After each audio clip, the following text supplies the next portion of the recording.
సైదాబాద్ భోజిరెడ్డి మహిళా ఇంజనీరింగ్ కళాశాల ఎదుట కొత్తగా ఏర్పాటైన శ్రీ వారాహి భవన్ ఏసీ హోటల్ను బీజేపీ ఎంపీ ఈటెల రాజేందర్ ప్రారంభించారు.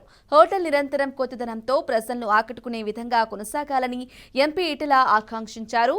రుచి సువాసనతో పాటు సరసమైన ధరలకు అందించి అతిథుల మన్ననలు పొందాలని సూచించారు. నాణ్యమైన ఆహారం అందించడం ద్వారా ఒకసారి వచ్చిన కస్టమర్లు మళ్లీ మళ్లీ వచ్చేలా చేస్తామని హోటల్ నిర్వాహకులు దివ్యవాణి మధు తెలిపారు. కార్పొరేటర్ జంగం శ్వేత మధుకర్ రెడ్డి, బీజేపీ నేతలు పేరాల శేఖర్, కొత్తకాపు రవీందర్ రెడ్డి, ఎంఆర్పీఎస్ నేత రమేష్ మాదిగ, బీఆర్ఎస్ నేత పగిల్లా నర్సింగ్ ప్రారంభోత్సవ వేడుకల్లో పాల్గొన్నారు.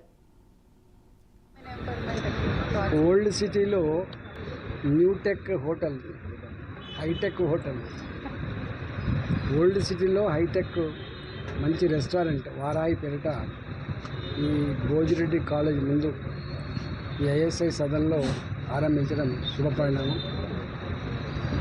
ఈ ప్రాంత ప్రజలకి, ఇక్కడ వేలాది మంది విద్యార్థులకు మంచి హైజీనిక్గా మంచి టేస్టీ ఫుడ్ అందించేటువంటి రెస్టారెంట్ ఓపెన్ చేయడం జరిగింది. ఇది క్వాలిటీ మెయింటైన్ చేసి గొప్పగా ఎదగాలని మనస్ఫూర్తిగా కోరుకుంటున్నాం. ఈ రెస్టారెంట్ ఓనర్స్